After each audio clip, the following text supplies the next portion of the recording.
la síntesis.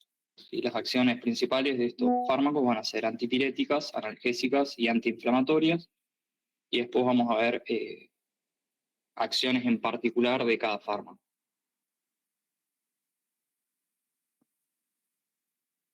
Bien, este es un cuadrito que me pareció importante, principalmente para tener en cuenta de que estos prostanoides se forman a partir de las ciclooxigenasas 1 y 2, ¿sí? Que van a partir del ácido araquidónico.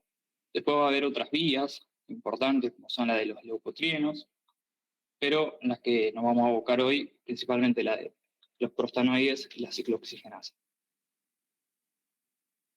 Acá lo que grafica principalmente es como la fosfolipasa 2 es la encargada de sacar el ácido araquidónico de la membrana celular, y a partir de esta ciclooxigenasa se van a formar tanto las prostaglandinas como los tromboxanos.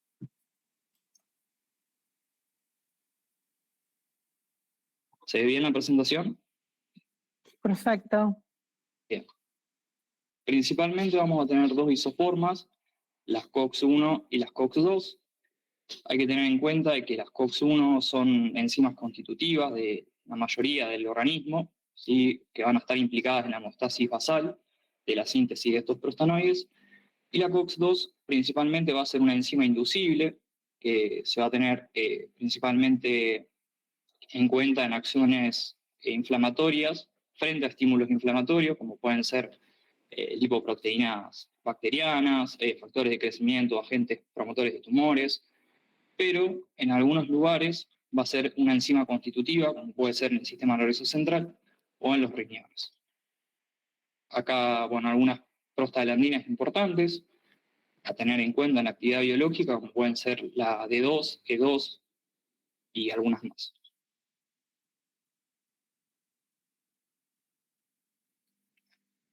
En algún repaso de las acciones, principalmente en la inflamación, sabemos que hay agentes nocivos, infecciones o lesiones físicas, que va a generar que hay moléculas liberadas por ciertas células de la vigilancia inmunitaria, y todas estas moléculas van a ser, entre ellas los prostanoides, las más importantes a tener en cuenta en esta clase, pero va a haber otras sustancias como la histamina, bradicinina, 5-serotoninas, entre otras, que, como ya sabemos, van a tener mucha implicancia en la inflamación y en los tres periodos de inflamación, que va a ser principalmente la vasodilatación, el aumento de la permeabilidad, infiltración de células de leucocitos, células fagocíticas, y la resolución de la inflamación con o sin degeneración y fibrosis.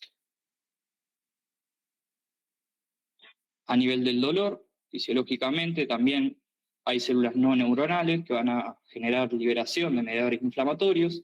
Dentro de estos mediadores van a estar las prostaglandinas y van a generar el fenómeno de sensibilización periférica, que es por un aumento de la sensibilidad de estos nociceptores.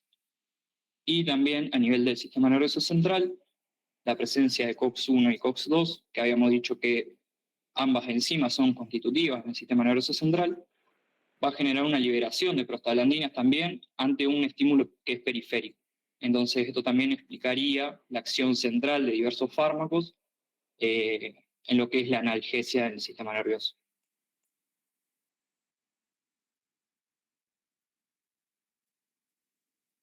Dentro del dolor, vamos a decir que estos fármacos se usan principalmente para lo que es la intensidad baja y moderada, que lo vamos a diferenciar después con la presentación de opioides, y esto se diferencia principalmente por métodos, por ejemplo, como es la escala del dolor, que es una escala del OMS, y que puede ser, por ejemplo, para dolores postoperatorios, artritis, gotas, artrosis, o dolores de vísceras huecas, como puede ser el dolor menstrual o la migraña.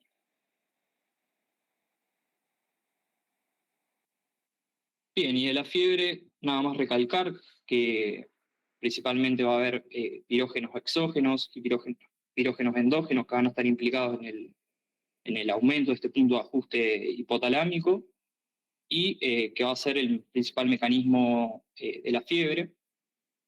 Y también tener en cuenta, por ejemplo, la inducción de la COX-2 que se produce también en el sistema nervioso central, que va a tener como mecanismo también la liberación de prostaglandina E2, que va a contribuir a este aumento del punto de ajuste. Bien, esta es una clasificación más bien química de los AINES. Por un lado tenemos los derivados del ácido salicílico, el principal fármaco a tener en cuenta, y el prototipo de todo este grupo, que va a ser el ácido acetilsalicílico. Tenemos los derivados del ácido acético, diclofenaco, indometacina, ketorolaco. Derivados del ácido propiónico, como pueden ser ibuprofeno, naproxeno. El grupo de los oxicam, tenemos piroxicam, meloxicam, que vamos a ver hoy, y de los coxibs, que son específicos para la COX-2, como son el celecoxib.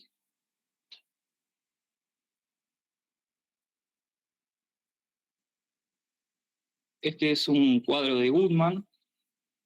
Acá lo que intenta referenciar principalmente es clasificarlos en base a su similitud química, como habíamos dicho antes, los grupos.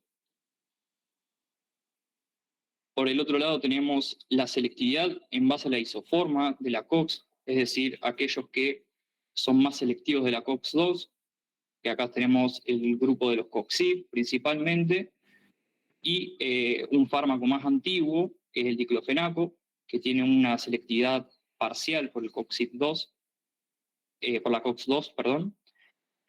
Y después tenemos en base a su vía plasmática. Dentro de la vía plasmática hay que tener en cuenta principalmente fármacos como pueden ser el celecoxib o el meloxicam, que son fármacos que tienen una vida media más larga, por lo tanto, en su uso pueden ser usados principalmente una vez al día o incluso dos. Pero particularmente recalcar que son fármacos que se pueden usar una vez al día.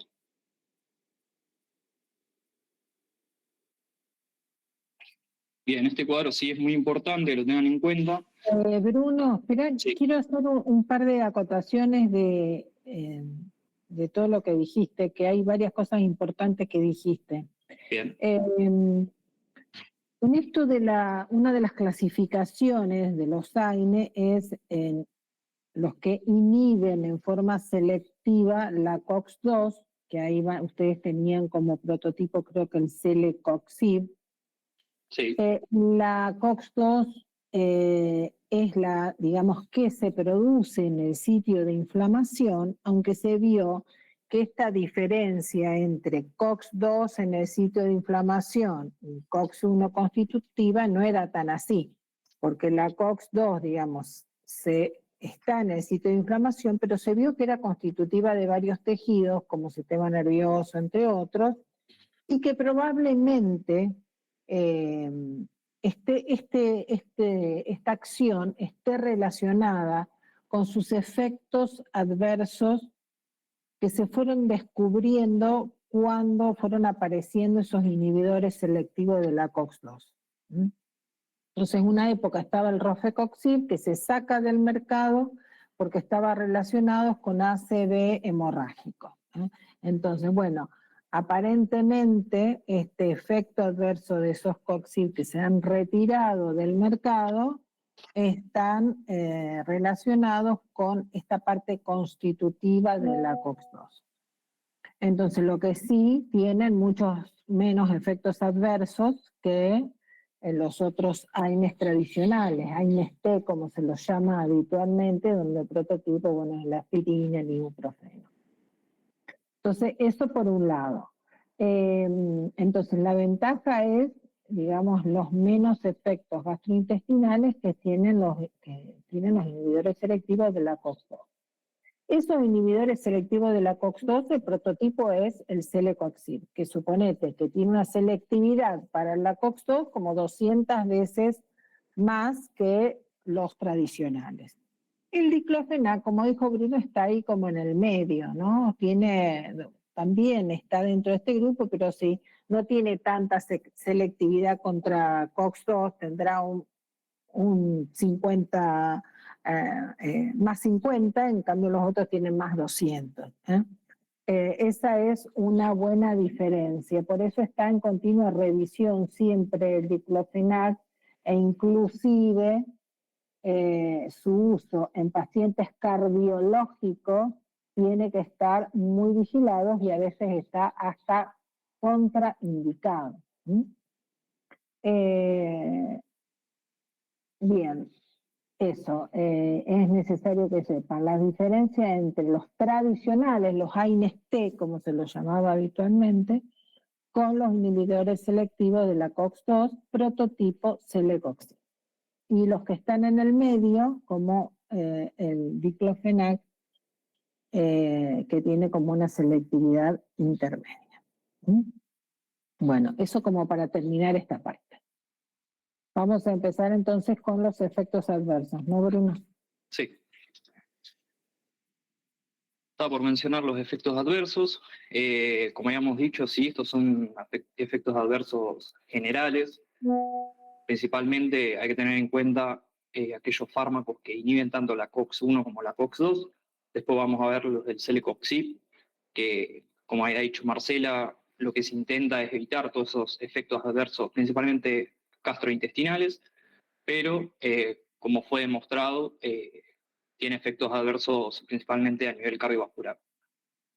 Dentro de los efectos adversos, esto es de Goodman. Este cuadro es de la 13ª edición, pero la edición más nueva también lo tiene, es el mismo. Principalmente los gastrointestinales, que son los más frecuentes. Tengan en cuenta de que hay algunos que están reportados para la mayoría, pero no para todos. Como habíamos dicho antes, el celecoxib, por ejemplo, carece de la mayoría de todos estos efectos. Pueden generar incluso, además de vómitos, diarrea y demás, pueden generar ulceración, ¿sí? Que va a tener mucha importancia en el abuso de estos fármacos, e incluso todo lo que sea fenómenos hemorrágicos, como puede ser una hematemesis o melena.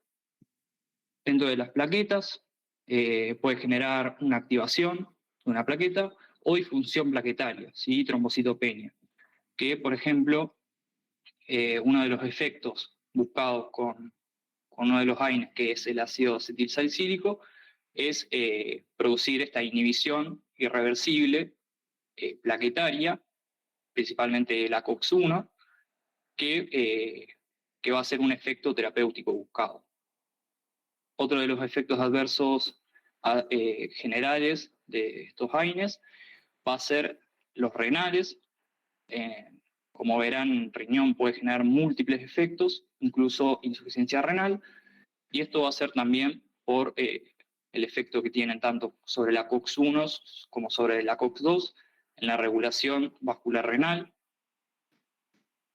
Por otro lado, en los efectos cardiovasculares, principalmente pueden generar hipertensión, pueden generar una disminución del efecto de los antihipertensivos. Eso también es muy importante para tenerlo en cuenta los pacientes que toman algún antihipertensivo y también están en medicación con los AINES. También pueden generar insuficiencia cardíaca, edemas y demás. A nivel neurológico, pueden generar efectos más inespecíficos, como pueden ser somnolencia, ansiedad, malestar general. Sí, a nivel reproductivo es muy importante la prolongación de la gestación, inhibición del trabajo de parto, las reacciones de hipersensibilidad, que también son muy importantes, los efectos adversos a nivel hematológico, que pueden generar algunos agranulocitosis, anemia, anemias aplásicas o hemolíticas. A nivel hepático vamos a ver algunos que son más involucrados con elevación de enzimas hepáticas, hepatitis y demás. Y a nivel dermatológico pueden generar incluso desde reacciones leves hasta reacciones graves como pueden ser un Stevens-Johnson. Y algunas otras reacciones que pueden ser principalmente más inespecíficas, como pueden ser una conjuntivitis, una epistaxis, fiebre, etc.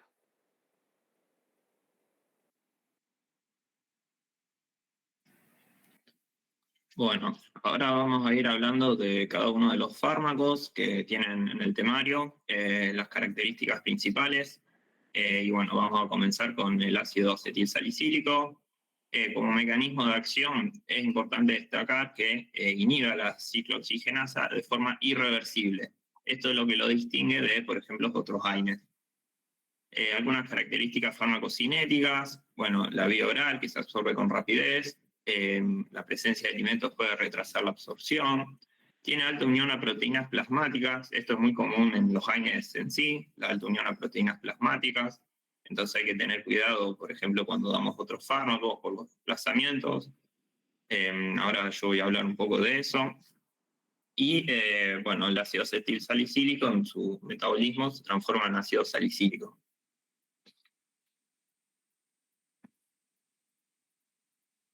Bien, con respecto a los usos terapéuticos, algo a destacar es que la dosis varía según los usos. Por ejemplo, la dosis analgésica y antipirética, fíjense que es entre 300 y 1000 miligramos. ¿Y para qué lo podemos usar? Por ejemplo, bueno, en las artritis, en las espondiloartropatías, en el lupus. Fíjense que la dosis inflamatoria es mucho mayor, 4 a 8 gramos días, por ejemplo, para la fiebre reumática. Y sí que es muy común en pacientes que, por ejemplo, tuvieron un infarto, como medida de prevención, se utiliza como antiagregante plaquetario. Fíjense la dosis, que es menos 100 miligramos día. Y otro uso que, bueno, es un tipo de vasculitis que se ve en pediatría más que nada, que es la enfermedad de Kawasaki, para que tengan en cuenta. Entre las interacciones, como dije antes, estaba muy unido a proteínas plasmáticas, entonces cuidado con la warfarina, que es un anticoagulante. Entonces, ¿qué hace? Al desplazar, favorece el efecto anticoagulante y puede favorecer las hemorragias. También otras interacciones, como para que tengan en cuenta, sulfonilurias y metrotexate. Y bueno, en todos los AINES en sí, un paciente que está, por ejemplo, tratado con AINES de forma crónica, los efectos gastrointestinales, también cuidado si el paciente está tomando corticoides, porque puede exacerbar esos efectos gastrointestinales.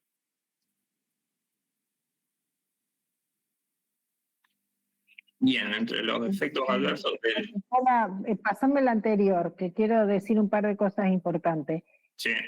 Qué importante es los usos terapéuticos como analgésico, como antipirético, como antiinflamatorio y como antiagregante plaquetario, porque es el único de los AINES-T que es antiagregante plaquetario, ¿no?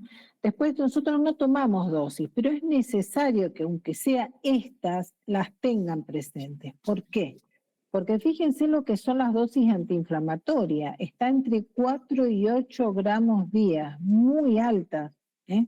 Son dosis muy altas, las analgésicas un poco 325 a 1 gramo día, y las dosis antiagregantes plaquetarias muy mínimas, es de 75 a 325 miligramos día, dice alguna literatura.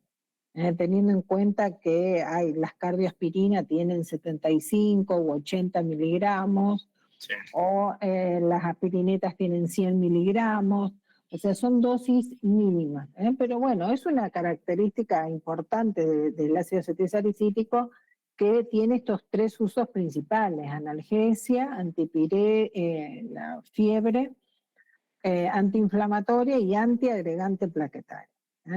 Después las interacciones, bueno, con todos los fármacos que son irritantes gastrointestinales, se van a potenciar los efectos de todo lo que es irritación de la mucosa gastrointestinal, ¿no? Con la warfarina, bueno, la warfarina es un anticoagulante, pero hay que tener presente que la aspirina es un antiagregante plaquetario, no es un anticoagulante, es un antiagregante plaquetario, hemostasia primaria estamos hablando acá. Entonces, bueno, tener en cuenta eso. Con las sulfonilurias, un poco por la gran unión a proteínas plasmáticas, como para tener en cuenta. Bien, yo voy aportando, Nicola, sí, está bien. Cosita como para ir reforzando.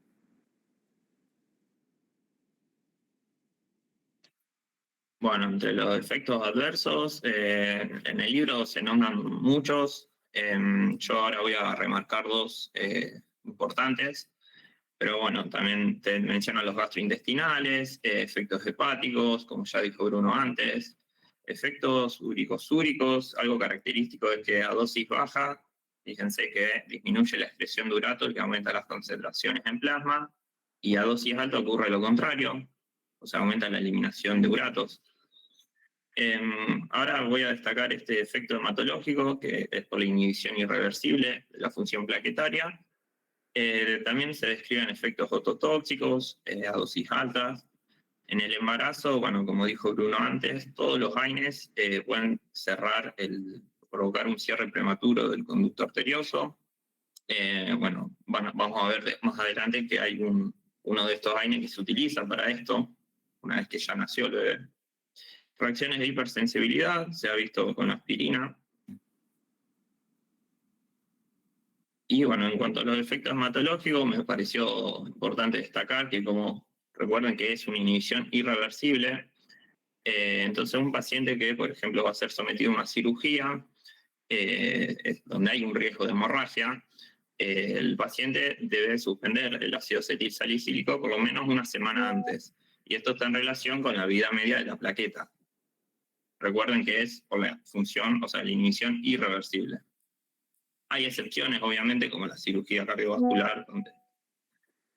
Y también por el riesgo de hemorragias, o sea, inhibe de forma irreversible la función plaquetaria, pacientes con daño hepático grave o que tengan un déficit de vitamina K o hemofilia, o sea, trastornos en la coagulación, se debería evitar el ácido acetilsalicílico por el riesgo de hemorragias.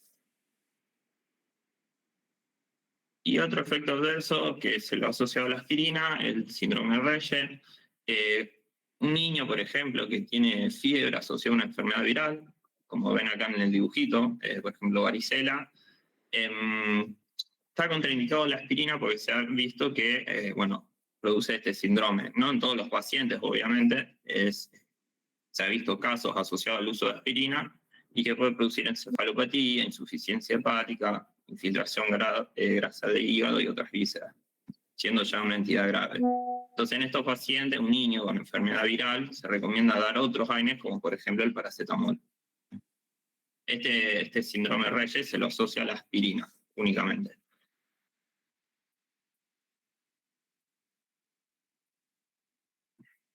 Y bueno, este cuadrito está en el Goodman, que resume más o menos lo que fui diciendo.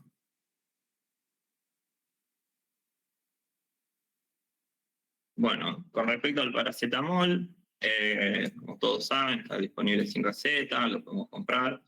Se recomienda, bueno, puede venir sola o en combinaciones, paracetamol incluso con cafeína lo pueden ver, con antihistamínicos, para que tengan en cuenta. Y la dosis máxima recomendada es de 4 gramos día. Ahora después voy a explicar por qué, porque seguro conozcan la intoxicación con paracetamol. Con respecto al mecanismo de acción, es un inhibidor no selectivo de la COX.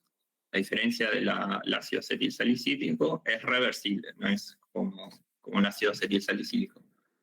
Pero tiene una característica que van a leer que el paracetamol no es antiinflamatorio, y esto se asocia a que actúa en el sitio del peróxido de la enzima, que es diferente al resto de los AINES.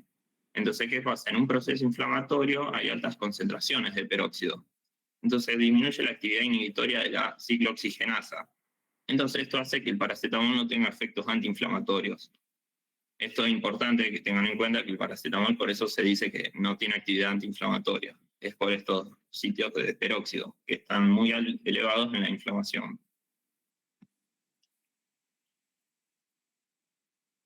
Bueno, algunas características farmacocinéticas, excelente biodisponibilidad vía oral, concentraciones plasmáticas alcanzan 30 a 60 minutos, la vida media de 2 horas, y el metabolismo, fíjense que se conjuga fundamentalmente con ácido glucurónico y ácido sulfúrico.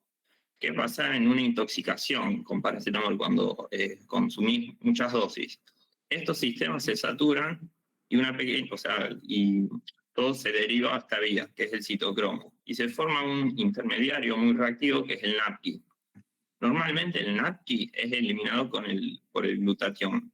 Pero ¿qué pasa? Cuando el paciente consume muchas dosis de paracetamol, se intoxica, este glutatión se agota, se acumula el NAPQI, que es un metabolito tóxico, y esto es lo que da la intoxicación aguda con paracetamol, que es un cuadro grave,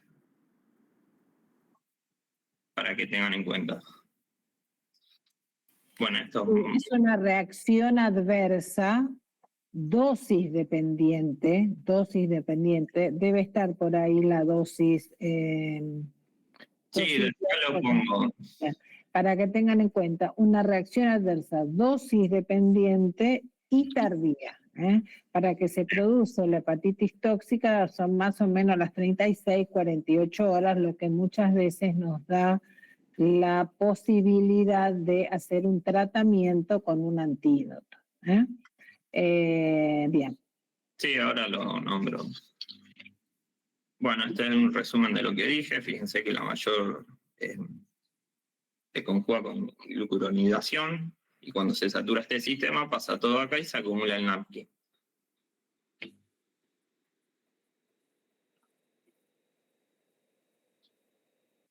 Bueno, esto es más o menos lo mismo.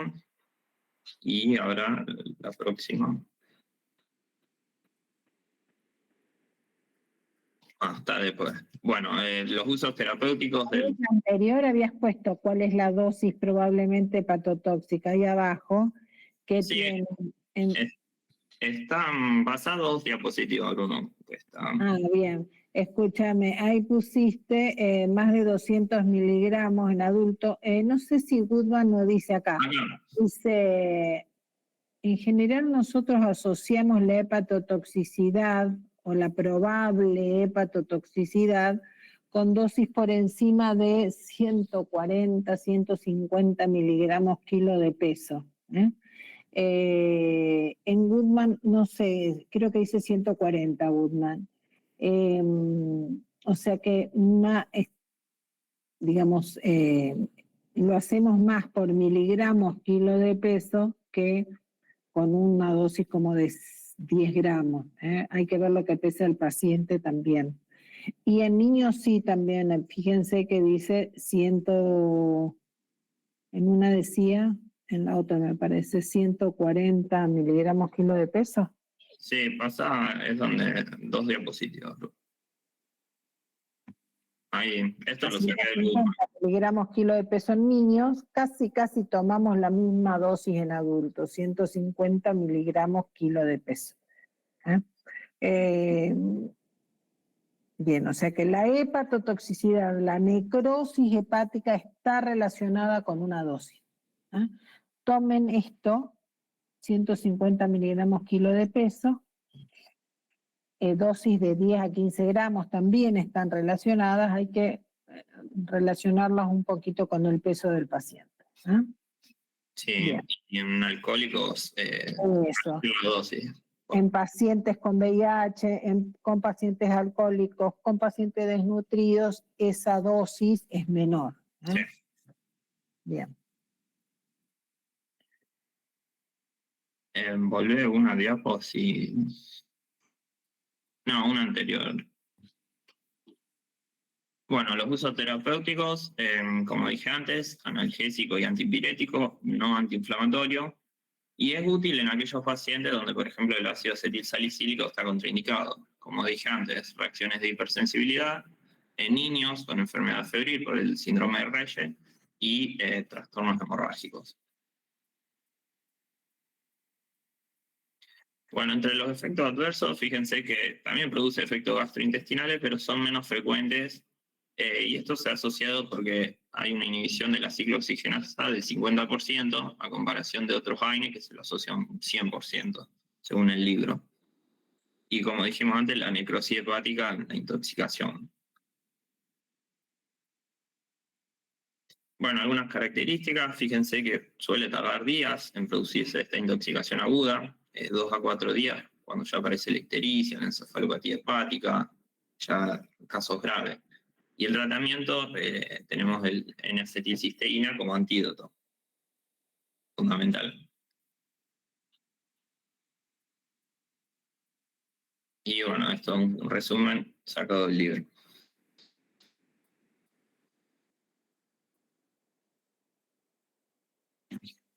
Bien, seguimos con los derivados del ácido acético. Tenemos dentro de este grupo el diclofenac, la indometacina y el ketorolaco.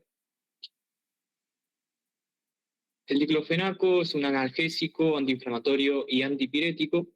Como habíamos dicho al principio, tiene una selectividad parcial por la COX-2. Dentro de la farmacocinética, lo más importante a destacar es que tiene un gran efecto de primer paso, una biodisponibilidad del 50%, un tiempo medio corto de 1 a 2 horas, pero que se acumula en cantidades en el líquido sinovial, y esto hay que tenerlo en cuenta. Dentro del metabolismo hepático, produce un metabolito, que es el 4-hidroxidiclofenaco, que se va a eliminar por glucuronidación y sulfatación, principalmente en orina, pero también en bilis.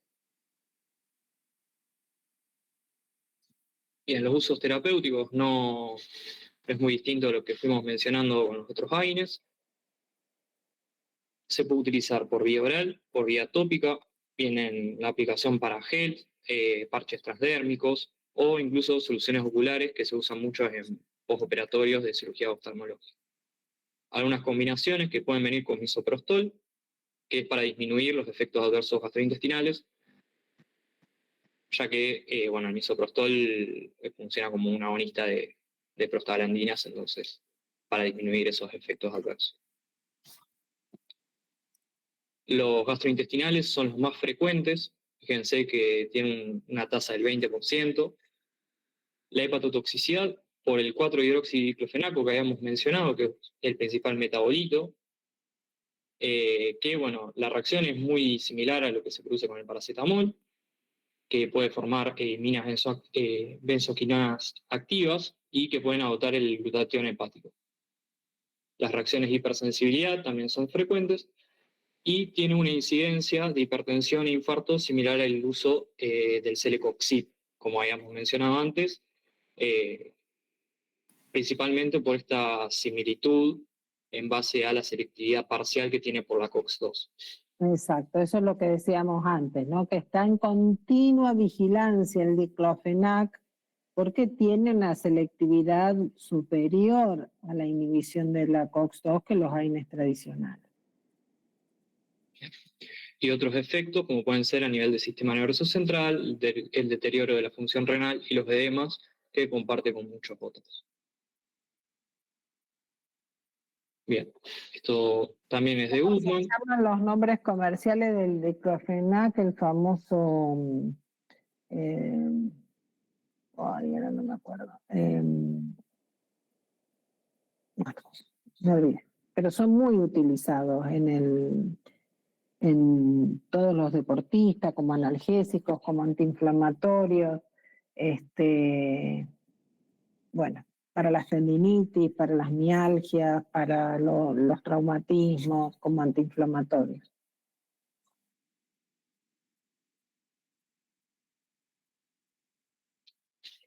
Bien, dentro de este grupo también tenemos la indometacina, que es un potente inhibidor también no selectivo de la COX. Se utiliza como antiinflamatorio, analgésico y también como antipirético. Dentro de la farmacocinética tiene una buena distribución oral, distribución que es amplia, salvo en el líquido cefalorraquídeo, y tiene una vía media que es variable, principalmente porque es un fármaco que tiene una circulación enterohepática también de grado variable, entonces se puede prolongar su vía media, pero tenemos una media de 2.5 horas. Bien, dentro de los usos, remarqué bien el uso intravenoso que tiene para el cierre del conducto arterioso persistente, que se utiliza en recién nacidos prematuros. Después otros usos generales que no salen de lo que estuvimos hablando, artritis, artrosis, espondilitis y demás. Y dentro de los efectos adversos que son muy frecuentes, fíjense que tiene una tasa de incidencia de un 35 a un 50%, que están los gastrointestinales, como fuimos mencionando. Acá el Goodman menciona también que es asociado a casos de pancreatitis y hepatitis, aunque son más raros. Y dentro del sistema nervioso central sí se recalca el efecto adverso de la cefalea frontal intensa. Luego los otros efectos adversos son más generales, como fuimos mencionando antes, que se comparten con otros AINES. Dentro de las interacciones, principalmente el probenecid, que puede aumentar las concentraciones de indometacina, y nuevamente los antihipertensivos, que va a disminuir el efecto de estos. Y por último, de este grupo, tenemos el ketorolaco, que es un analgésico potente y un antiinflamatorio que es leve, no tiene tanto efecto antiinflamatorio. Tiene un rápido inicio de acción, una duración corta, y se puede utilizar por varias vías para el dolor agudo, como puede ser la vía intravenosa, la intramuscular. También vienen formulaciones orales y sublinguales, de uso oftálmico y de uso nasal. Dentro de los efectos adversos, como fuimos mencionando, se repiten. Dentro de los gastrointestinales, que son los más frecuentes, algunos que tienen que ver con la inyección, tanto intramuscular como intravenosa, que puede ser el dolor en lugar de inyección, y las reacciones de hipersensibilidad. Y estos cuadritos que resumen un poco lo que estuvimos hablando.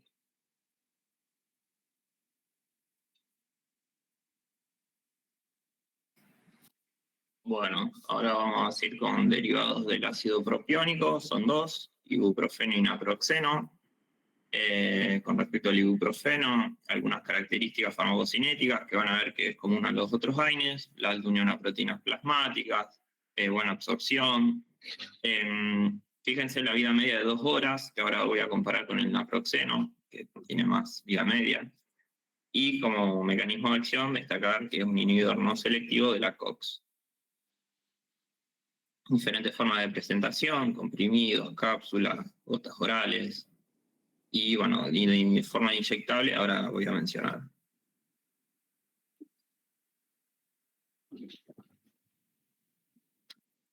Bueno, entre los usos son muchos, ya los venimos repitiendo: artritis, tendinitis, cefalea, dismenorrea. Una alternativa a la indometacina que refirió Bruno es el ibuprofeno en forma inyectable. Esto se debe a las prostaglandinas que mantienen el conducto abierto. Y entre los efectos adversos, destacar siempre los gastrointestinales como los más frecuentes. Pero tenemos otros, como pueden ser erupciones cutáneas, mareos, cefaleas. También se ha visto edemas, división borrosa y casos raros, trombocitopenia.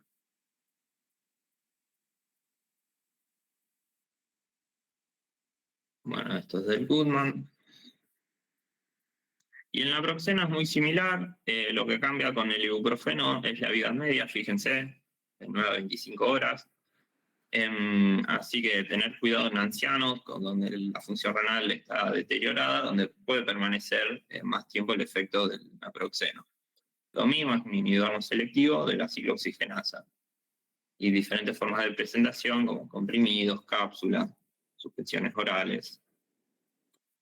Fíjense que las características farmacocinéticas son muy parecidas.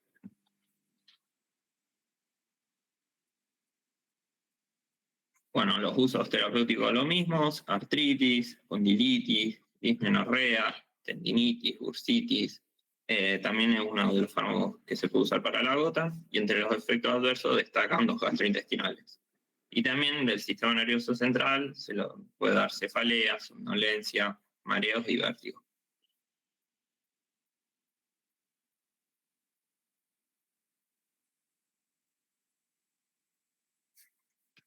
Bueno, ese es el resumen. Bueno, otro de los grupos son los derivados del ácido enólico, que son los oxicams. Primero voy a hablar del piroxicam. Bueno, es un inhibidor no selectivo de la ciclooxigenasa. Algunas características farmacocinéticas: vía oral, alta unión a proteínas. Es característico de la circulación enteropática de este fármaco. Fíjense la vida media, que Bruno antes ya lo mencionó, 50 horas. Entonces, esto permite unas dosis únicas por día. Y tiene una característica que no es útil en agudos. Se usa para artritis reumatoide o artrosis de forma crónica. No es útil en agudo porque tiene un inicio de acción lento y se tarda en alcanzar un equilibrio del fármaco en sangre de 7 a 12 días.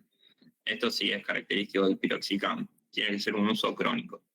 Y entre los efectos adversos, fíjense las reacciones gastrointestinales, lo más común, reacciones de hipersensibilidad, y se ha visto que son más graves que otros AINES, no selectivos. Sí, la verdad que es de poco uso el piroxicam justamente por las reacciones gastrointestinales que produce. Sí, son más graves. Y otro oxicam es el meloxicam, que este se lo compara, tiene una cierta selectividad por la ciclooxigenasa 2, comparable al celecoxib, la vida media prolongada, al igual que el otro, lo cual permite una dosis única por día.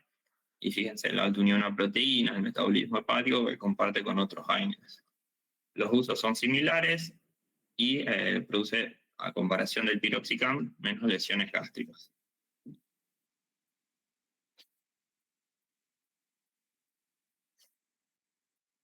Del Goodman.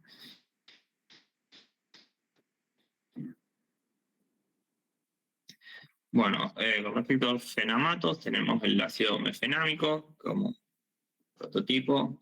Es similar a los AINES, en el libro no hay mucha descripción de los mismos. Lo único a destacar es que no se recomienda en niños y en mujeres embarazadas. Fíjense, los usos son todos similares: menorrea, artritis, artrosis. Y entre los efectos adversos destaca el aumento de las transaminasas. También puede dar diarrea y, en casos muy raros, anemia hemolítica autoinmune.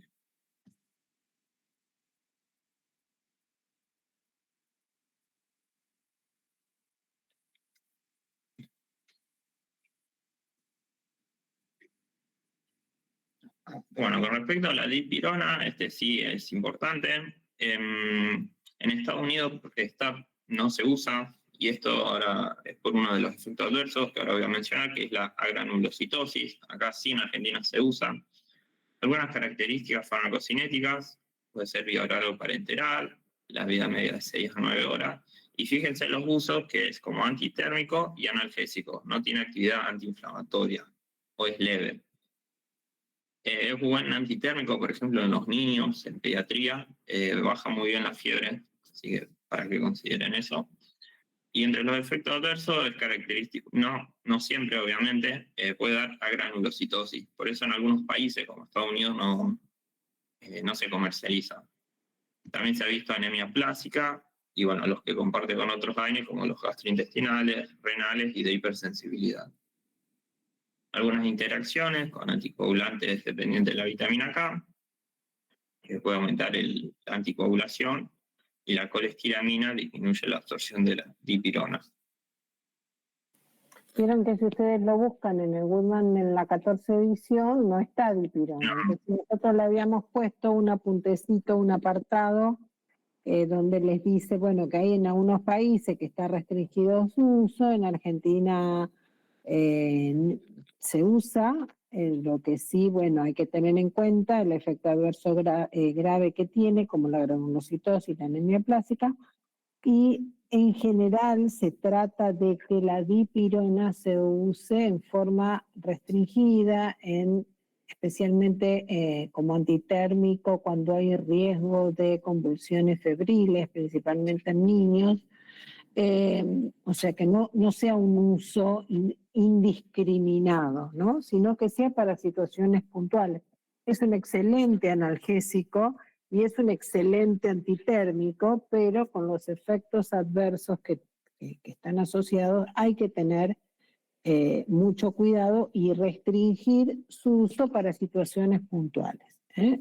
Terapia intensiva, ya les dije, fiebre en niños con convulsiones febriles, o sea, digamos, fiebres altas, más de 39, o fiebres que no ceden con otros antitérmicos, o sea, muy restringido su uso, pero es un excelente analgésico y antipirético.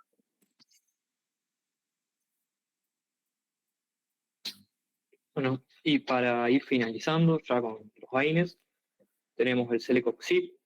Vamos a remarcar algunas cosas que ya estuvimos hablando. Tiene una vida media que es de 11 horas. Como habíamos dicho, permite 1 o 2 dosis administraciones diarias, que para los usos crónicos puede beneficiar a los pacientes. Tiene una menor tasa de efectos adversos gastrointestinales y deben evitarse en estos pacientes que habíamos dicho con riesgo cardiovascular o cerebrovascular aumentado, en donde se ha demostrado que tienen mayor riesgo. Los usos terapéuticos, como habíamos mencionado, no hay nada nuevo. Y los efectos adversos, sí, recalcar mucho esto del riesgo de infarto agudo de miocardio y la apoplejía o la ACV, que está muy relacionado en la dosis-tiempo.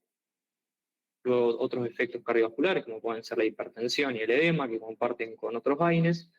Y sí está demostrado que produce una disminución de la densidad mineral ósea con el uso crónico.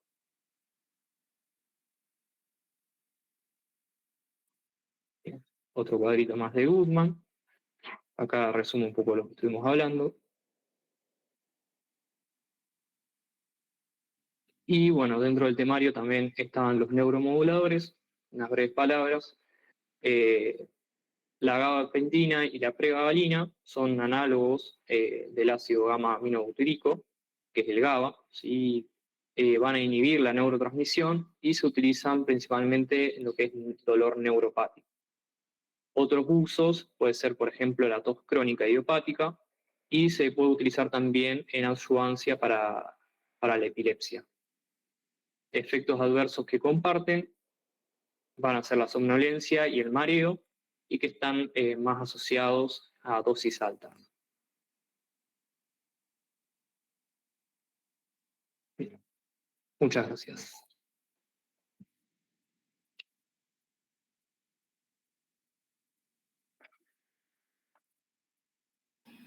Está silenciada, profe. Ahí mandan corazones, no sé cómo interpretar, digamos, esos corazones que mandan los y las alumnas, no puedo diferenciar quiénes mandan. Escuchen. Bueno, no sé si mandan corazones por la clase, por los chicos que dieron la clase, no sé, como confundida. Escuchen, ahora vamos a hacer bueno, hacemos un espacio y vamos a empezar con opioides. Lo importante es bueno, saber un poco diferenciar, ¿no? Todo esto de los AINES tradicionales y los inhibidores selectivos de la COX-2 y las propiedades farmacológicas que distinguen unos con otros. Es importante saber estas propiedades de la aspirina, como dijimos, como analgésica, antipirética, antiinflamatoria y antiagregante plaquetaria. Es importante diferenciar el paracetamol con sus propiedades analgésicas y antipiréticas, no antiinflamatorias. El uso en niños, como antitérmico en niños, el paracetamol es de elección. La hepatotoxicidad relacionada con la dosis, en casos de sobredosis.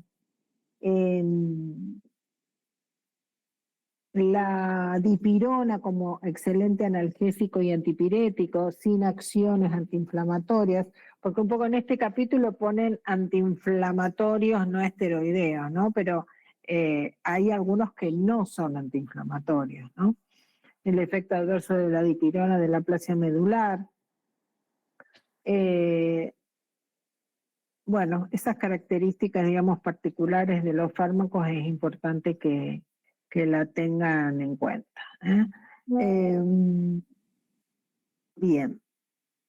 Bueno, un tema que me encanta, opioides. Así que vamos a continuar.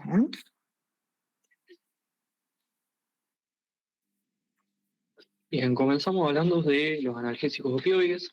Son un grupo de fármacos que se van a atribuir su actividad por la afinidad selectiva que tienen los receptores opioides, y la activación de dichos receptores va a generar principalmente, dentro de los efectos buscados que tiene este grupo de fármacos, es la analgesia. Y esto lo producen en el sistema nervioso central reduciendo las intensidades de las señales del dolor que llegan al cerebro, y además se ha demostrado también que afectan áreas del cerebro donde están relacionadas con el componente afectivo del dolor, ¿sí? Con las emociones. El representante de este grupo de fármacos, el principal es la morfina, que es el primer alcaloide natural del opio, que se obtiene a través del jugo extraído de una planta que es conocida vulgarmente como amapola. Ahí puse el nombre, Papaver somniferum.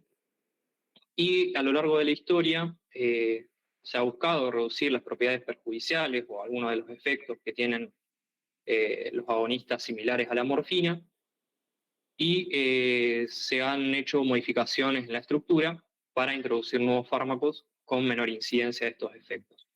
Después lo vamos a ir nombrando. Bien, según su estructura, tenemos los análogos a la morfina.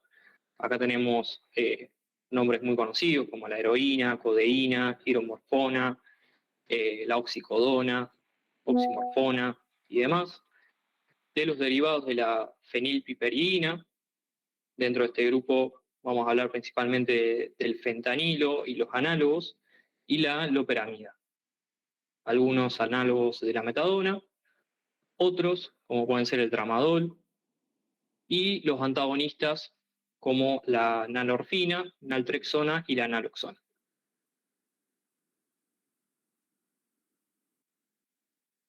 Bien, importante diferenciar el concepto opioides de opiáceos. Los opioides es un concepto amplio que vamos a tener en cuenta principalmente aquellos fármacos o sustancias que se van a unir al sitio de unión ortostérico, y que vamos a tener en cuenta principalmente a los opiáceos, que son aquellos derivados del opio. También vamos a tener en cuenta a los sintéticos, a los péptidos opioides endógenos, como las encefalinas, endorfinas y las dinorfinas. Está el concepto también, lo pueden leer, como analgésicos narcóticos, porque a diferencia de otros analgésicos, los opioides inducen una cierta somnolencia, entonces se le atribuye también este concepto. Y por el otro lado, el concepto de opiáceos, como habíamos dicho, es derivado del opio. Acá tenemos los opioides, los originales, como la morfina o la codeína, compuestos relacionados que se extraen del mismo jugo, como pueden ser la tebaína, la noscapina, papaverina, que son sustancias que tienen algún efecto que se pueden usar en farmacología para la fabricación de ciertos medicamentos. Algunos son relajantes del músculo liso, algunos tienen efectos antitusivos, etc. Y los opiáceos también involucran los derivados semisintéticos, como es la oxicodona.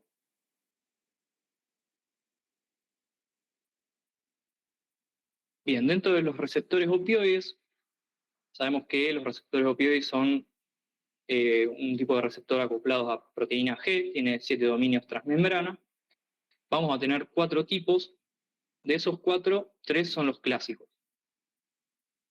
El principal es el receptor de opioides mu, también en algunos lugares se lo denomina MOP.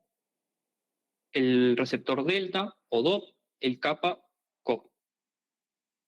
Luego, en algunos lugares también pueden leer el receptor de nociceptina, que si bien tiene una homología estructural con los otros receptores, va a actuar con otros ligandos y tiene una farmacología distinta.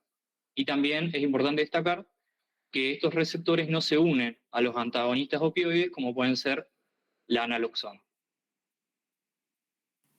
Ahí Bruno les había puesto en la primera tablita, cuando pones todos los opioides, es importante esa. Ahí, cuando ven los antagonistas de receptores para opioides, y el que ustedes tienen que saber, el más importante es la naloxona, que es la que está nombrando Bruno en la otra diapa, de este receptor de nociceptina. Bien.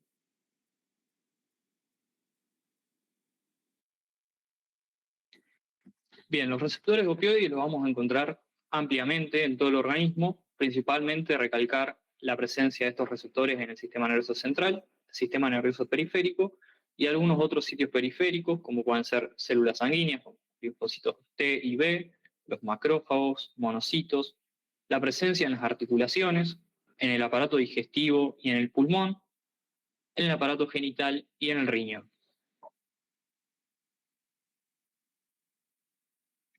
Bien, este cuadro está hecho en base al Goodman, para que lo tengan en cuenta. El Goodman recalca la localización que tiene estos receptores y principalmente quiero que tengan en cuenta que está, por ejemplo, el receptor Mu tiene mucha presencia en lo que es sistema nervioso central, tanto a nivel del cerebro como del tronco, principalmente también en bulbo raquídeo, hay que tenerlo en cuenta después para ver los efectos, y el asta dorsal de la médula espinal. Esto se correlaciona, por eso lo pongo, con los efectos que tienen estos receptores, como son la analgesia, la sedación, algunos efectos como son la depresión respiratoria, que son importantes en estos fármacos, la inhibición del tránsito gastrointestinal, y algunos otros efectos que vamos a ver en relación a los ejes hormonales y demás. Los receptores delta, como verán también, tienen presencia principalmente en el sistema nervioso central, principalmente en cerebro, y uno de los efectos también es la analgesia y la reducción de la motilidad gástrica. Otros efectos que se han atribuido a este tipo de receptor son en base al estado de ánimo.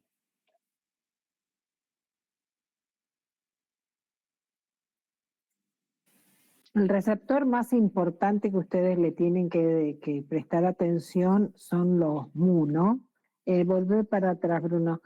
Esta localización de los receptores MU, o sea, todos los opioides se analizan en base a su acción sobre los receptores MU. Son los principales. Como dijo Bruno, son unos excelentes analgésicos los opioides, utilizados en medicina como analgésicos potentes, relacionados con la acción sobre receptores MU, pero los opioides también actúan, fíjense ahí donde está el MU, en el área tegmental ventral, que está relacionada, la amígdala, área tegmental ventral, núcleo accumbens, está relacionado mucho con ese circuito de recompensa, ¿no? El circuito de recompensa está relacionado con lo consumo, porque me causa una sensación placentera que hace que los vuelva a consumir. Eso está relacionado con la gran adicción que está relacionada con los opioides.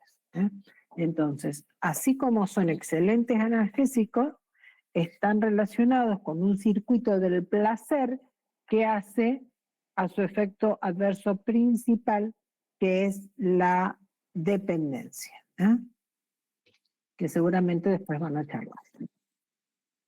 Y ahora vamos a hablar unas palabras. Bueno, para que tengan en cuenta también, receptores kappa, sistema nervioso central, cerebro, tronco y médula en el asta dorsal. Acá los efectos van a estar más relacionados también con la percepción del dolor, pero vamos a tener otros efectos como la regulación de la diuresis, el consumo de alimentos y respuestas al estrés. Los receptores de nociceptina, como habíamos dicho antes, estos receptores no son los clásicos opioides. Recuerden que no se ligan a naloxona, no se ligan a los antagonistas opioides, y su presencia también va a estar en el sistema nervioso central, también con algunos efectos analgésicos o hiperalgésicos, alodinia y algún efecto antianalgésico que hay que tener en cuenta. Bien, dentro del mecanismo de acción, como habíamos dicho, son acoplados a proteína G, ¿sí? Que producen una inhibición de la adenilciclasa, la disminución de los niveles de AMP cíclico intracelular, con la posterior inhibición de ciertas proteínas, que van a dar a corto plazo cambios celulares en los canales iónicos, principalmente potasio y calcio, con repolarización celular, que van a generar una disminución del potencial de acción a nivel neuronal, y es el efecto principal a corto plazo. Y a largo plazo va a estar involucrados más efectos a nivel de la expresión génica con diversas vías genéticas.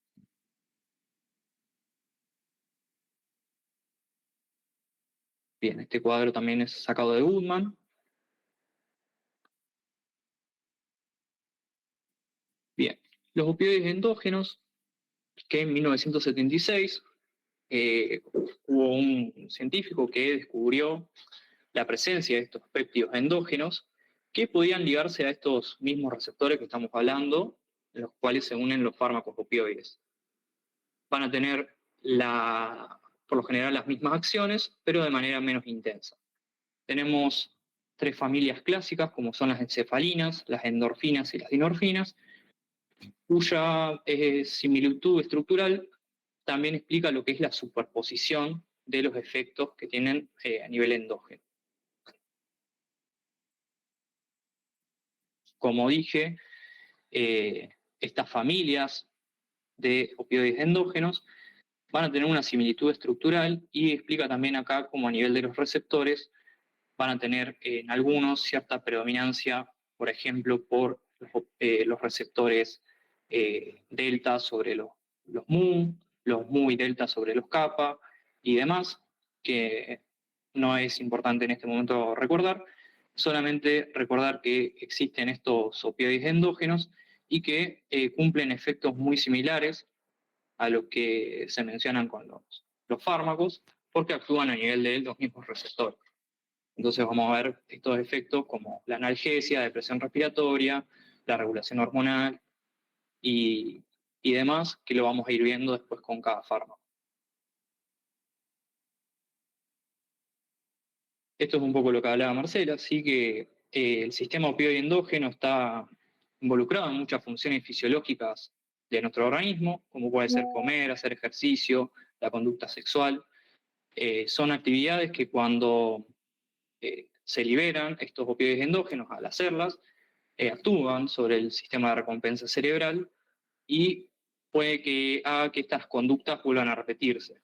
Entonces existe este efecto reforzador de la conducta que puede llevar a un condicionamiento adictivo.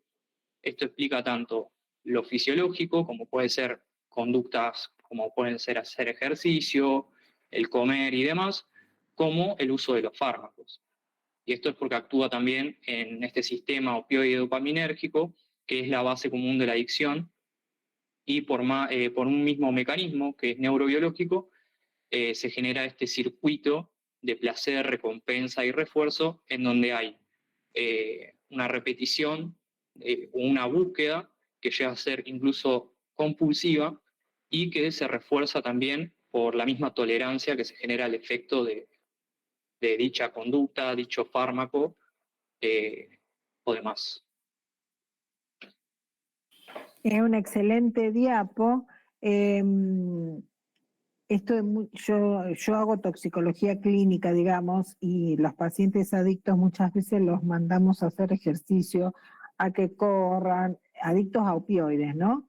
Los mandamos a hacer ejercicio, a correr, como para que ese sistema endógeno opioide pueda reemplazar a la adicción que tiene. Está muy estudiado ese sistema opioide endógeno, así como el sistema endocannabinoide, que ustedes lo habrán visto cuando vieron cannabis, no sé si este año o en tercero, pero bueno, continuamente están estudiados estos sistemas, ¿no? El circuito de recompensa, circuito dopaminérgico, endorfinas, liberación de endorfinas, así que bien.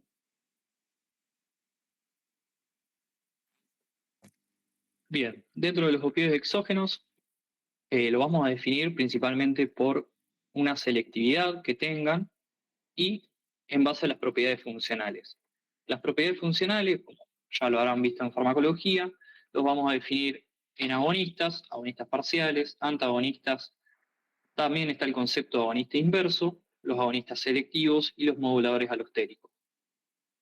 Lo que más importa recordar es que los agonistas se van a unir al sitio ortostérico y van a desencadenar esa respuesta fisiológica máxima por la cual dicho receptor tiene su búsqueda.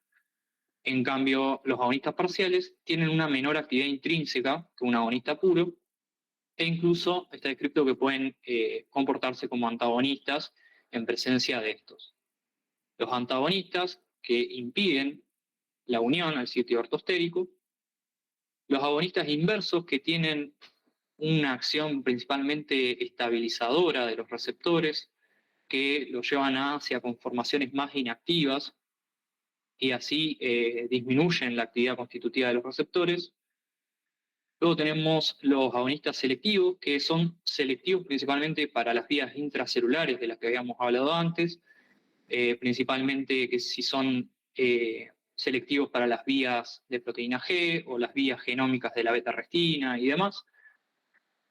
Y aquellos que son moduladores alostéricos, los cuales muchos de estos están en estudio, en los cuales se unen a un sitio que es distinto al ortostérico, por eso es alostérico, y pueden ser reforzadores positivos, es decir, que potencian la actividad de los péptidos opioides, o que son reforzadores negativos, es decir, que inhiben la acción, pero de un mecanismo no competitivo. En esta charla lo que más nos vamos a involucrar son con los agonistas, agonistas parciales y los antagonistas. Sí, no se asusten porque ponen caritas de asustados. No se asusten, digamos. Volvé al anterior. Sí, de sí. ahí lo que tienen que saber, ustedes van a ver toda esa lista que nosotros pusimos en un momento en comunidades cuando se dio la semana que se dio opioides.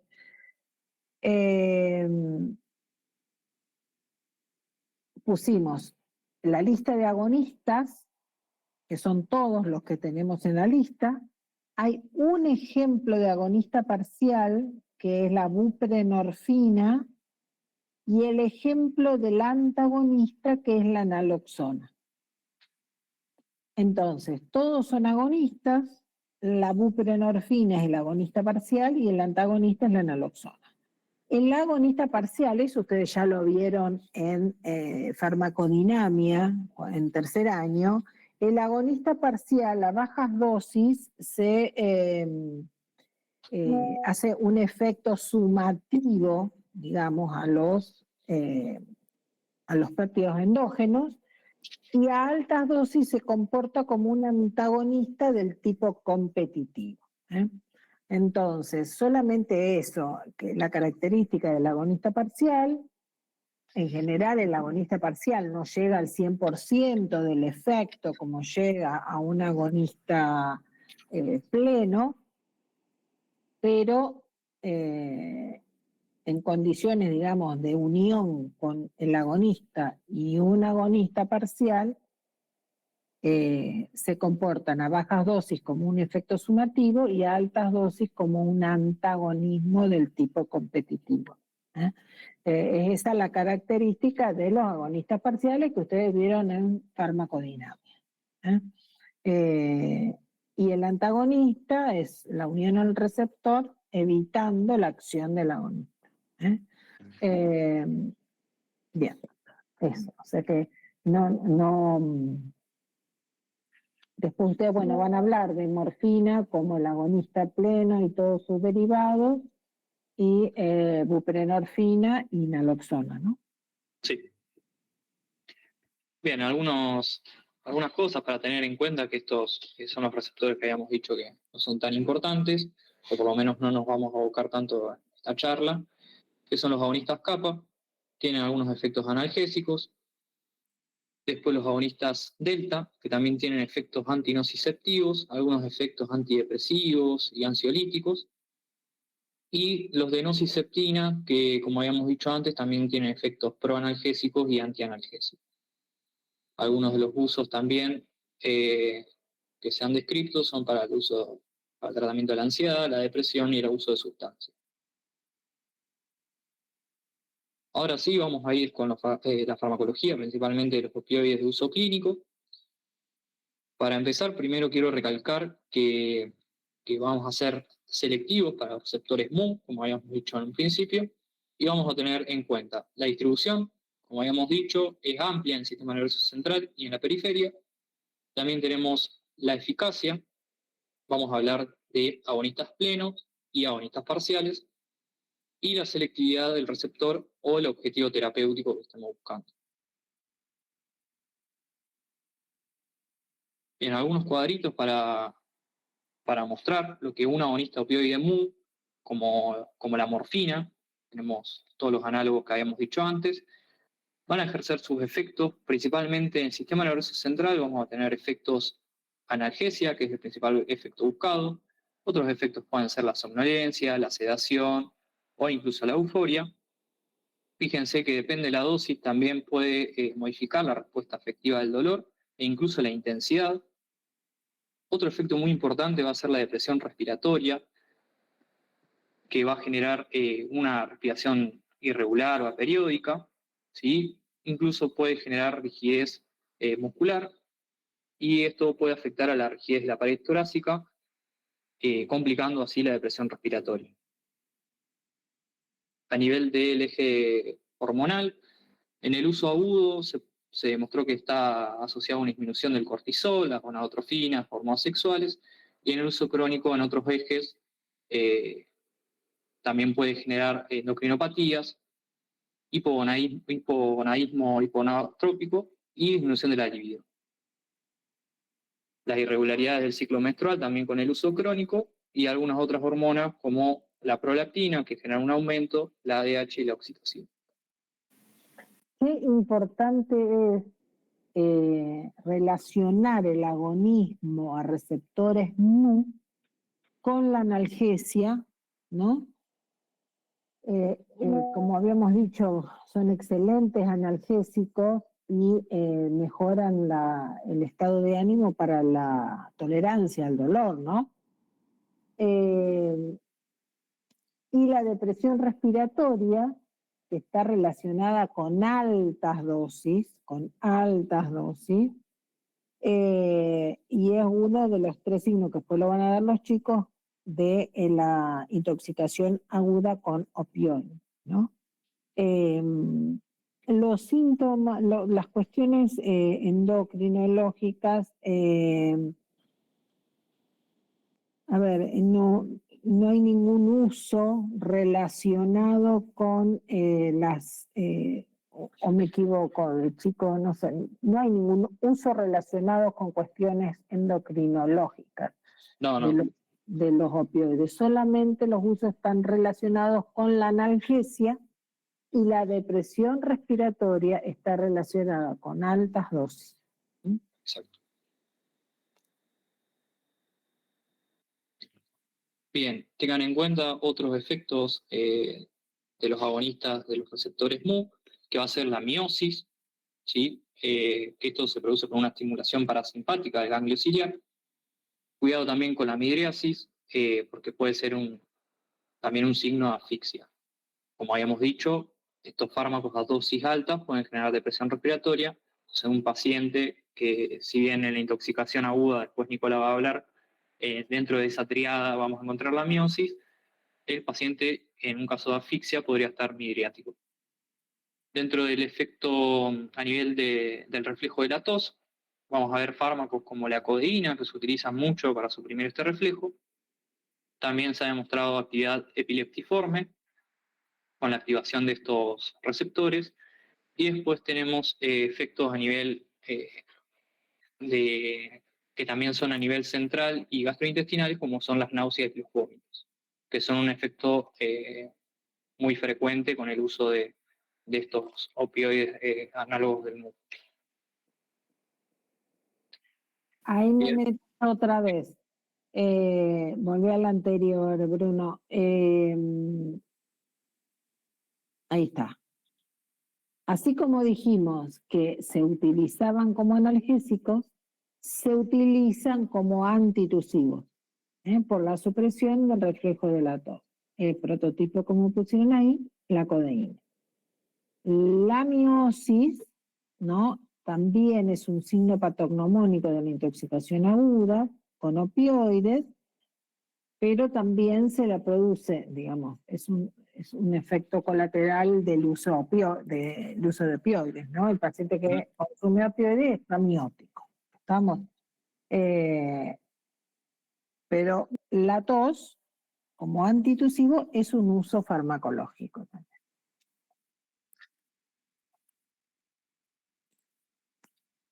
Bien, otro efecto muy importante que puede producir desgranulación de los mastocitos y liberación de histamina, que puede generar reacciones sistémicas que pueden incluso ser graves, como la broncoconstricción, la vasodilatación periférica, que puede generar a nivel cardiovascular que una reducción de la resistencia periférica y una inhibición también que tienen estos receptores a nivel de los reflejos de los varoreceptores, un aumento de la hipotensión ortostática.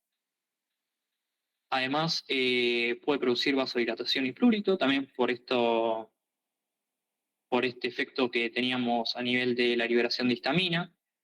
Y importante recalcar que el receptor encargado de esta liberación de histamina en los mastocitos no va a ser el receptor Mu, es otro receptor que es un receptor llamado X2 y que no va a responder a los antagonistas. Es decir, es un efecto que no se puede revertir con, por ejemplo, naloxona. Y el fentanilo y el sufentanilo no interactúan con este receptor, entonces se le atribuye, por ejemplo, la seguridad cardiovascular para el uso de estos fármacos. Otro efecto a nivel cardiovascular muy importante es la disminución del inotropismo, el cronotropismo y la precarga. Y si recuerdan en cardiopatía isquémica, también por el uso analgésico del dolor de la morfina, a este efecto sumatorio que tiene a nivel cardiovascular también sería favorable por la disminución de la demanda de oxígeno a nivel del músculo miocárdico, entonces el paciente podría ser favorecido. Altas dosis también pueden generar rigidez muscular y mioclonías.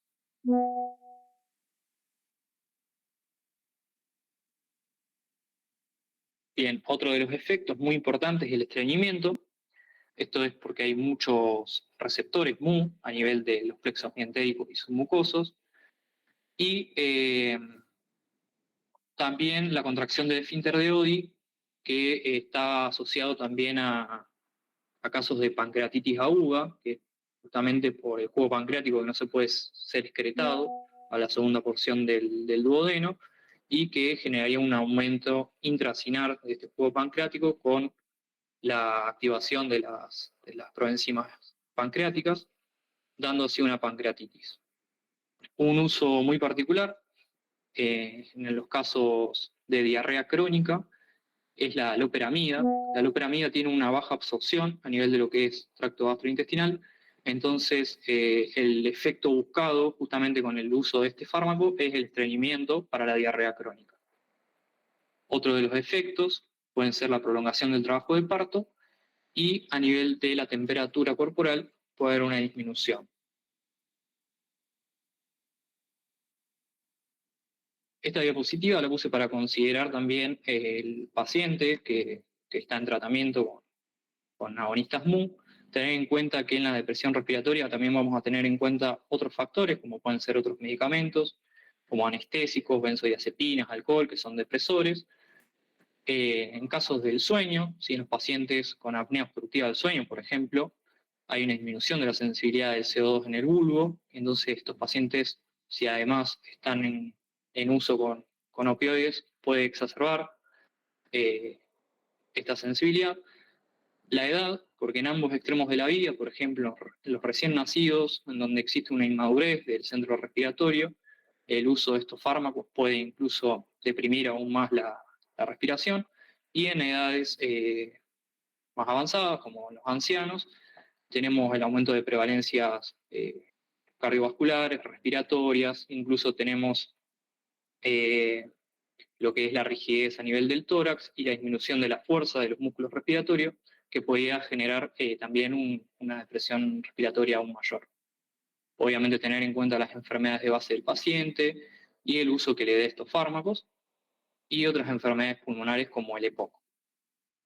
Tengan en cuenta que la depresión respiratoria, si bien es un efecto que se produce a dosis muy altas, puede ser antagonizado con los antagonistas que estuvimos hablando, ¿sí? Por ejemplo, la naloxona.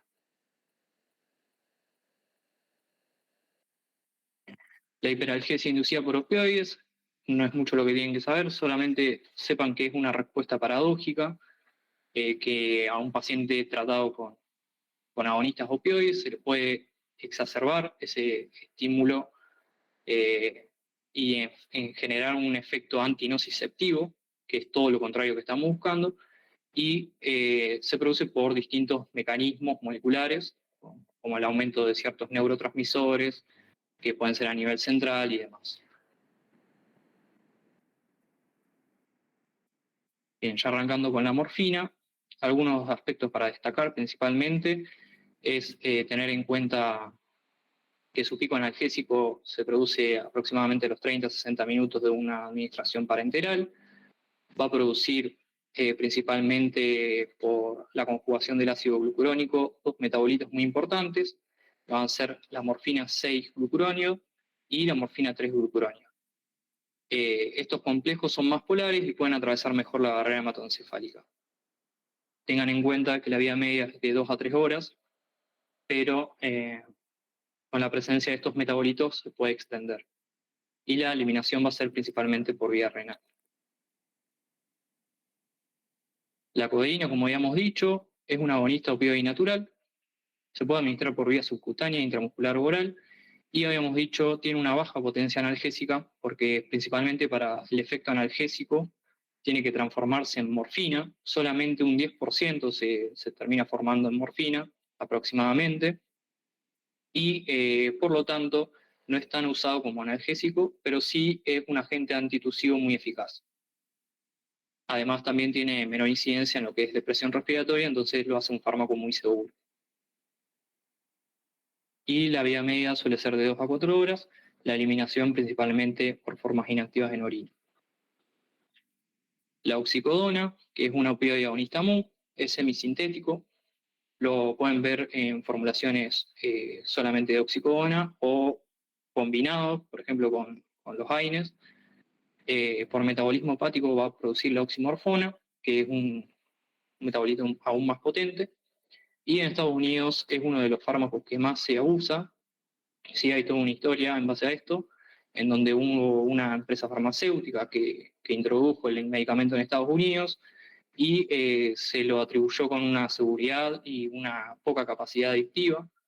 Y fue un gran impacto el que se reportó con este uso de oxicodona, con un gran impacto social, ¿sí? ¿Cómo se llama la película esta que yo no me acuerdo la serie de Hay una serie que se llama Medicina Letal. eso, del Oxycontin, de Purdue? Es muy buena, que trabaja Michael Keaton, el que digo yo, que es excelente. Bien.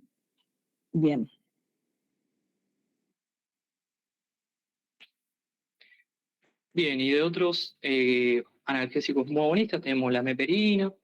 Estos, para recalcar, la meperidina tiene un inicio rápido, una duración intermedia. Vemos efectos similares a la morfina, analgesia y depresión respiratoria a dosis altas. La principal limitación del uso de este fármaco es un metabolito que es la normeperidina. Está íntimamente asociado con efectos a nivel del sistema nervioso central que limitan el uso, como son las convulsiones. Otros efectos pueden ser a nivel cardiovascular, aumento de la frecuencia cardíaca, pero tienen algunos efectos de menor incidencia, como son el estreñimiento. Bien, algunos datos de la farmacocinética.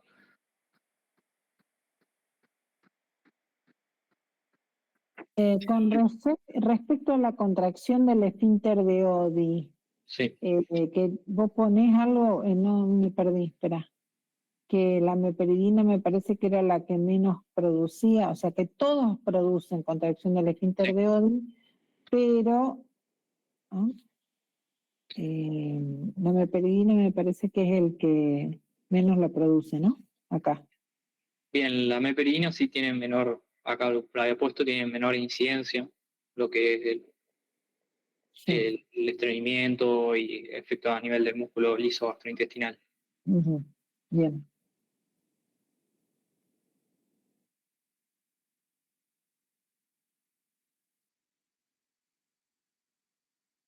Bien, los usos terapéuticos, sabemos que se puede usar por vía oral, intramuscular o subcutánea, principalmente para la analgesia. Otro de los usos pueden ser los escalofríos post-anestésicos.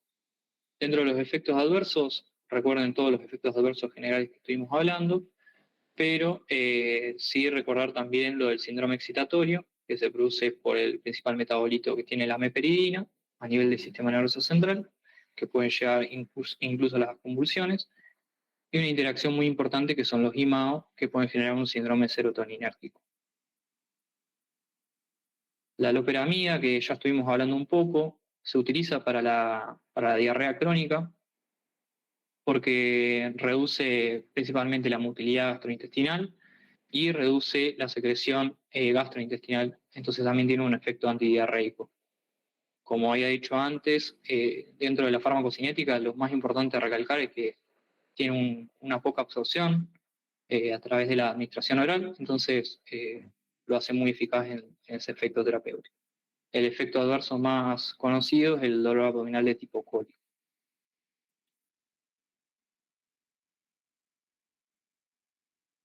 Bien, vamos con el fentanilo y los análogos como el anfentanilo, sulfentanilo, remifentanilo. Lo más importante a destacar es que tienen una rápida farmacocinética, la elevada liposolubilidad que puede generar una rápida y óptima administración por parches bucales, tienen poca absorción a nivel del tubo digestivo y sí van a atravesar rápidamente la barrera hematoencefálica, por lo tanto, como ahí puse, tiene tiempos medios de equilibrio entre lo que es plasma y líquido cefalorraquídeo de unos 5 minutos, o sea, llega a un equilibrio muy rápido, y también tiene un efecto que es relativamente corto, con un efecto también analgésico máximo que es a los 5 minutos.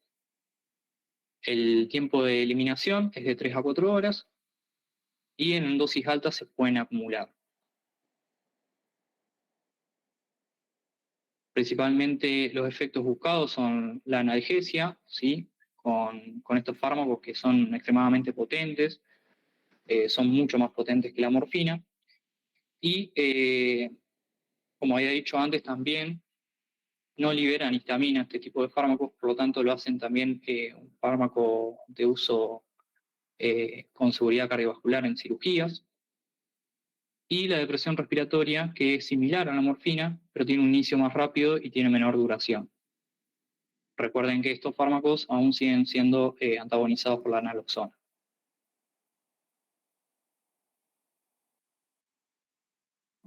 Bien, como bien dije, se pueden utilizar en el periodo perioperatorio, tienen seguridad cardiovascular. Se puede usar para también la analgesia del parto y la postoperatoria, principalmente por uso epidural. Para el dolor crónico hay formulaciones de parches transdérmicos que lo que inducen es una liberación sostenida. Y en el dolor agudo, en algunos pacientes, por ejemplo en tratamientos crónicos, se pueden dar comprimidos bucales o tabletas que son de rápida acción para la radiodización del dolor. Es importante recalcar que, como dije antes, el fentanilo es 100 veces más potente que la morfina y el sulfentanilo unas 1000 veces más potente que la morfina. Entonces, principalmente el uso es resguardado para los tolerantes a los opioides. Algunas características del remifentanilo, que es un análogo del fentanilo, que tiene una acción analgésica que es mucho más rápida, inicia de 1 minuto a 1 minuto 5. También la depresión respiratoria máxima es a los 5 minutos, y el metabolismo es producido por las esterasas plasmáticas, o sea, es independiente de lo que es el metabolismo hepático y excreción renal que tienen los otros fármacos, los otros análogos al fentanilo.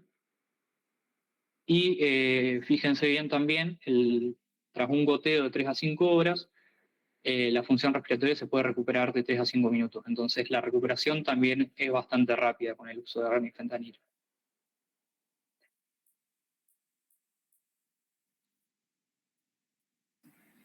Bueno, siguiendo con los agonistas, con respecto a la metadona, como dice ahí, es un agonista de los receptores PDSMU, es de acción prolongada.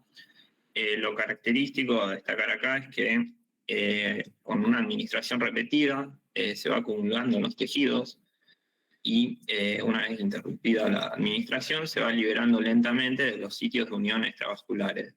Y esto explica por qué cuando se interrumpe la administración se genera un síndrome de abstinencia, pero que es un síndrome de abstinencia leve, no como la morfina, por ejemplo, y prolongado. Y esto es lo que explica su uso, que es para la desintoxicación de la morfina.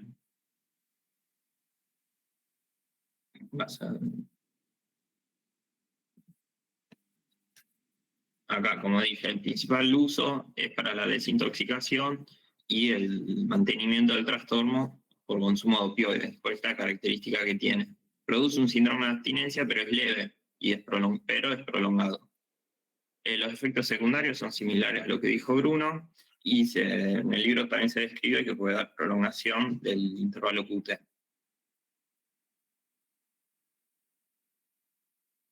Bueno, con respecto al tramadol, se dice que es un agonista muy débil y también es un inhibidor de la captación de serotonina.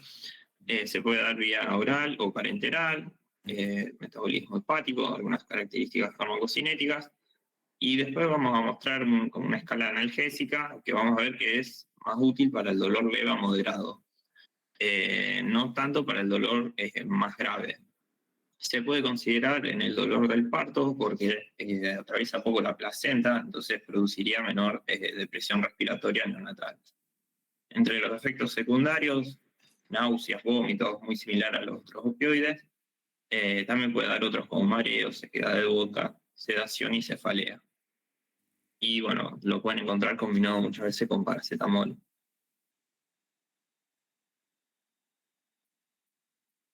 Bueno, con respecto a los agonistas parciales, como ya mencionaron antes, a destacar, no producen el mismo nivel de respuesta que se observa con los agonistas plenos. Es decir, que tienen como un efecto terapéutico máximo. Y esto explica en parte por qué producen menor depresión respiratoria y potencial adictivo.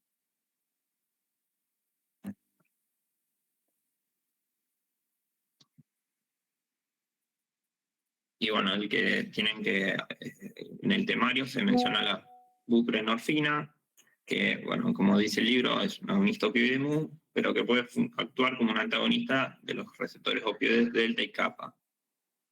Algunas características, la administración, fíjense, oral, intramuscular, endovenoso, viene en parches cutáneos, y el uso terapéutico principal es similar a la metadona, para el trastorno por consumo de opioides. Por esta característica que tiene.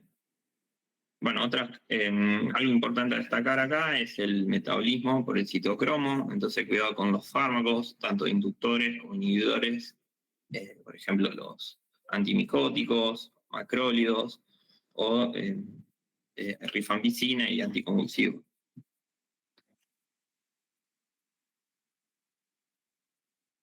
Bueno, acá el principal uso, como dije, es el trastorno por consumo de opioides, pero también se puede considerar como analgésico para un dolor leve o moderado, no tan grave. Y acá, profe, en el libro mencionaban la nalbuphina como agonista parcial, no sé si... Vamos a quedarnos con buprenorfina nada más. Genial, dale. Pasemos. Sí. Y bueno, de los antagonistas... Sí, pasamos.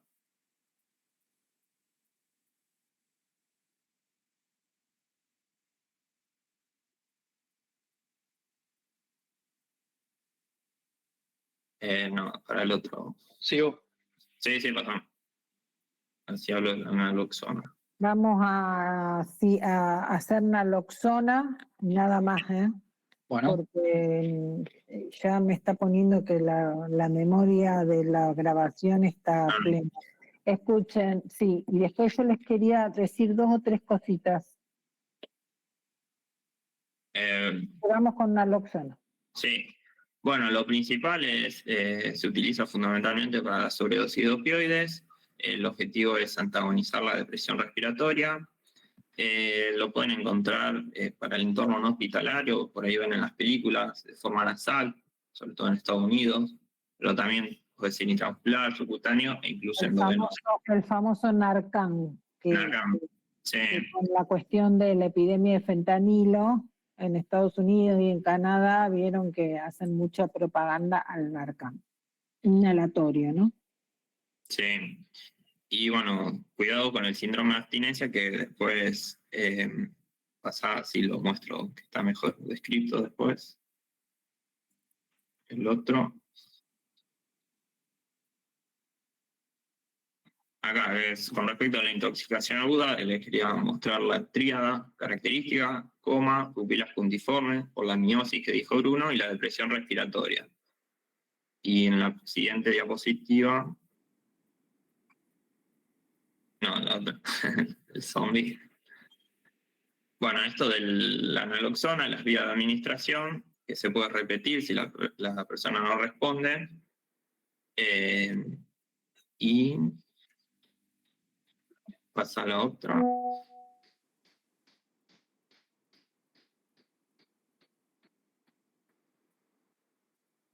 Otra más. Ellos dieron ya opioides en tercero, me cuando dieron drogas de abuso. Sí, esto le quería mostrar. Que cuando yo... volví con... ¿Dónde decía? ¿Al final o al principio? ¿Dónde dice dependencia? Lo pasaste antes. Ese no. Pasa. Pasa. Después 2 diapositivas más son. Acá este. Que cuando yo doy la naloxona o cuando el paciente, por ejemplo, deja de consumir, se aparece este síndrome de abstinencia, que fíjense los efectos son como contrarios a lo que produce los opioides: diarrea, hiperalgesia, inquietud, hipertermia, dilatación de las pupilas, aumento de la frecuencia cardíaca y respiratoria, que puede ser tanto por suspensión del agonista opioide o cuando yo doy la naloxona. Y por eso uno de los tratamientos útiles es la metadona. Perfecto. Ustedes tienen el opioide, que aparte de sus usos clínicos como analgésico, para la tos, para, bueno, después, ¿qué otros usos? Para La diarrea. La diarrea crónica. como antidiarreico. Bueno, después quiero decir algo de lo cardiovascular, como protector cardiovascular. O sea, aparte de sus usos clínicos, provocan dependencia física, dependencia psicológica y tolerancia. Dependencia física quiere decir que si yo no consumo aparece el síndrome de abstinencia. ¿Estamos? Ese síndrome de abstinencia, como yo siempre digo en todas mis clases, es un síndrome físico. La piloerección, la diarrea, el dolor abdominal, la sudoración, es bien físico, el aumento de la frecuencia cardíaca, la hipertermia, puede ser la hiperalgesia, dilatación pupilar, o sea, son todos síndromes físicos relacionados con la dependencia física. Después, la dependencia psicológica está relacionada con toda esa conducta vehemente de la búsqueda de la droga. Y la tolerancia, vos tenías uno de tolerancia, que también Sí. quiere decir que voy aumentando la dosis para obtener el mismo efecto. O sea, o tengo, para obtener un mismo efecto necesito aumentar la dosis.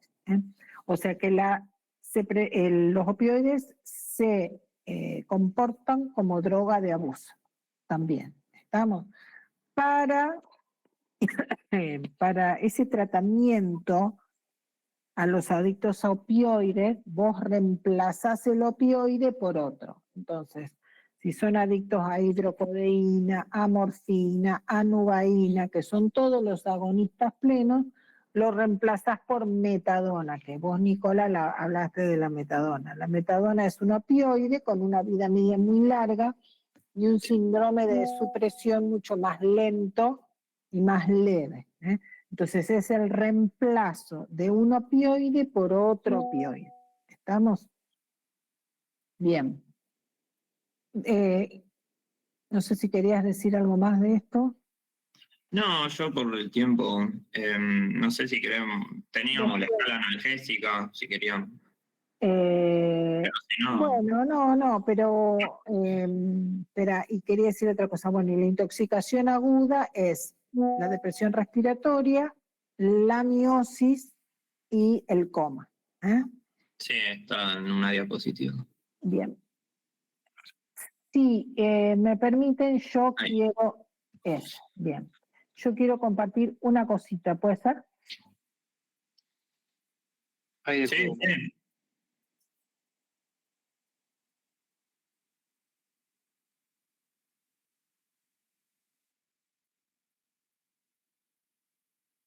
Bien.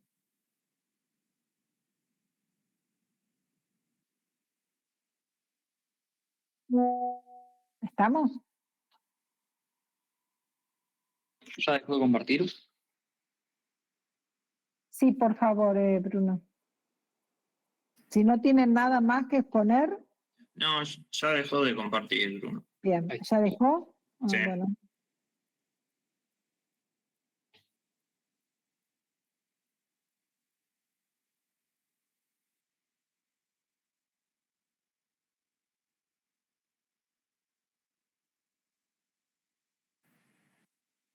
Ahí está, ahí se ve. Ustedes ven, ¿no? Bien. Sí. Muy importante.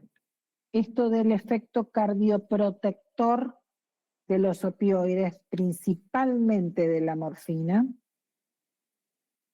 La morfina puede ejercer su efecto terapéutico en el tratamiento de la angina de pecho y el infarto agudo de miocardio mediante la disminución de la precarga, de los efectos inotrópico y cronotrópico, con lo que altera de manera favorable los determinantes del consumo de oxígeno en el miocardio. O sea, en un paciente infartado, la morfina un poco es parte del protocolo. No solo porque mejora mejora el dolor, sino la tolerancia al dolor y mejora todo esto la disminución de la demanda de oxígeno. ¿Sí? La morfina también produce efectos cardioprotectores y puede imitar el fenómeno del preacondicionamiento isquémico, por el que un breve episodio de isquemia protege al corazón contra una nueva isquemia. Este efecto parece estar mediado por un conducto mitocondrial de potasio sensible al ATP en los miocitos cardíacos. ¿Estamos? Por eso, y otra cosa a nivel cardiovascular que hay que tener cuidado, porque los opioides similares a la morfina deben utilizarse con precaución en pacientes que tienen una volemia disminuida, porque estos fármacos pueden agravar el estado de shock hipovolémico. ¿Estamos? Sumamente importante como efecto cardioprotector. O sea que aparte de como antitusivo, espero que como antitusivo, esperen, espera, que les quería otra cosa acá, puse.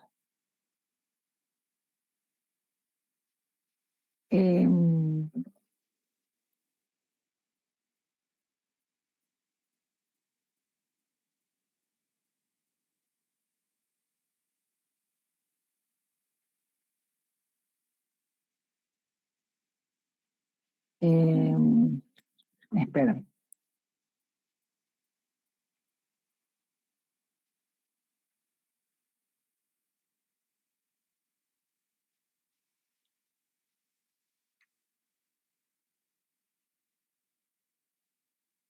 Bueno, no, después todo lo demás ustedes lo dijeron.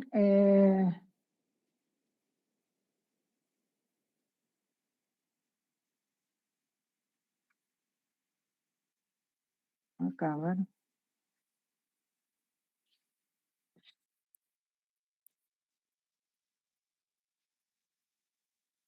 Bueno, no, listo. Me estaba fijando en otra presentación. Bueno, eso era lo que quería agregar un poco a lo que ustedes habían dicho. El uso como analgésico, el uso como para aliviar esto de la insuficiencia ventricular izquierda, en anestesia, como coadyuvante de la anestesia, no como anestésicos, ¿no? Como antitusivos, como para el tratamiento de la diarrea, eso es los usos principales. Bien, después los receptores, las acciones sobre los receptores, la intoxicación aguda, la dependencia física, psicológica y la tolerancia. Y bueno, más o menos ahí estaríamos. Otra cosita, quería aclarar que va a haber unas clases de repaso. Después vayan a comunidades y ahí se va a publicar la clase de no repaso, clases de consulta. El miércoles, creo que martes, miércoles y jueves, solamente clases de consulta. O sea, ustedes tienen una duda, vienen con la duda. No van a, digamos, no se va a desarrollar ningún tema ni nada. Solo clases de consulta. Después vayan a ver a comunidades las fechas y horas. Así que bueno, y por ahora damos por finalizada esta, voy a dejar de grabar, y damos por finalizada la clase de repaso. Gracias, Nicola, y gracias, Bruno. No, de nada. Chao, chicos. No, pero